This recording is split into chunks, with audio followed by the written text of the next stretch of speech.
Good morning, everybody. First of all, good morning. It's a Thursday. I did shoot some footage in the car, but unfortunately, the audio was messed up, and all you could do is hear the highway. A lot of times, driving helps me get my thoughts together when I drop these videos. But for the most part, the information is still the same, but I don't know. Driving for me kind of soothes me, and it comes natural, and I'm able to like process my thoughts a lot easier than like sitting at the house, because it's a lot easier to just like talk than it is to just sit there and drive. But anyway, I just wanted to drop a video on why, every morning I hop on the treadmill and I usually throw up YouTube. And a lot of you people don't know, but I used to be really big into actual video games where I would actually play them online. Not so much anymore. I'm more into the kind of crafting these experiences and like building actual arcade cabinets. So that's why I say I'm more about the in person experience opposed to the online virtual world. That doesn't really do it for me. Like I said, I want to see the person I'm playing. I want to talk. I want to interact. I think it's some of that social connection that I actually enjoy about gaming that I've seen over the years kind of dwindle, and it's become more of an online thing. And I just don't feel like you get that human connection when you're playing online. But anyway, the topic today is just that I do keep up with a lot of the gaming content because I am still curious because it's like technology. It's kind of, there's not too much technology that's like the breaking new grounds, but there are a lot of video games that come out that try to do something new. So it kind of scratches that itch for me of the technology aspect. A lot of people that are into tech play a lot of video games because it feels like some progress is still being made there, and it's actually pretty cool. But anyway, the video is just that I just want to know why so many gamers and a lot of the content that I'm seeing, even if I like open up a new tab, clear all my cookies, sign out of all the accounts, a lot of the videos that I'm seeing are particularly negative about gaming.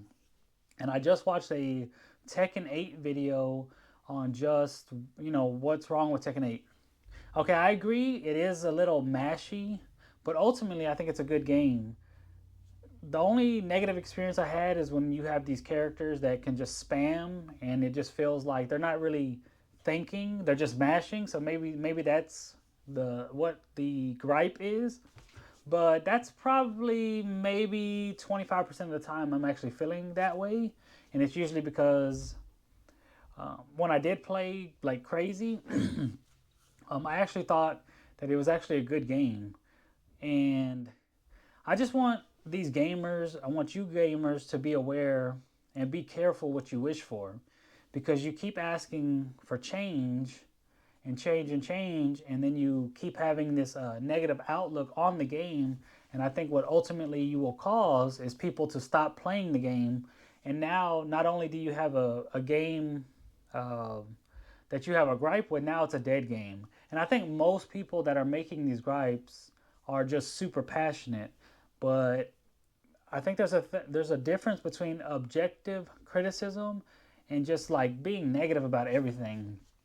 And that's not just gaming. I feel like a lot of people are being negative in particular, and maybe that's from things that are happening in the outside world, like economically.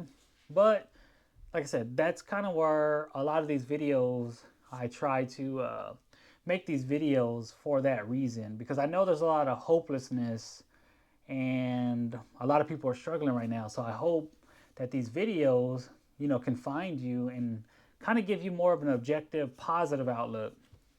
Because I always preach that you can like crawl your way out of this stuff. So, and like I said, that's more life experience. It's not necessarily the game, but I think it can be applied to gaming.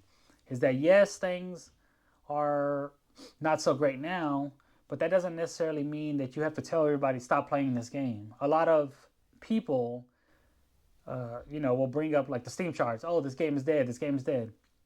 Steam represents like a small portion of, let's just say, Xbox, PlayStation, some of these streaming like GeForce Now.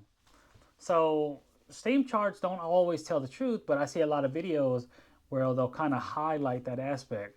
I think I think if you enjoy the game and if you want it to be better, I think there's a different way that, and if not, just appreciate what you have because a lot of these games are 10 times better than anything that we had growing up. We didn't have online capabilities. The only thing we could do is go play in person. We didn't have cosmetics. And like I said, there's good and bad to that stuff, but I'm just saying, I just felt like gamers back then were a lot more positive, and the internet and YouTube has become increasingly more negative, and I feel like that's what's being served. A lot of people are going to say, "Oh, that's your algorithm," but as I stated, I'll literally get on like I'll open up like an incognito window, which is supposed to remove all that stuff. But even if I'm hopping on somebody's new device, I am seeing a lot of negativity around these games. Maybe negativity sells better than positive, but that's kind of why I decided to make this channel is just to be a little bit more positive on some of the things happening. So if you got any questions, just leave a comment. If you agree, disagree, just let me know. Like I said, I enjoy making the videos, and I apologize for the slow uploads, but I made like 5 videos and the audio was chopped on all of them. So try things a little bit different. Let's try it here. But anyway, y'all have a good day, and I'll catch you later.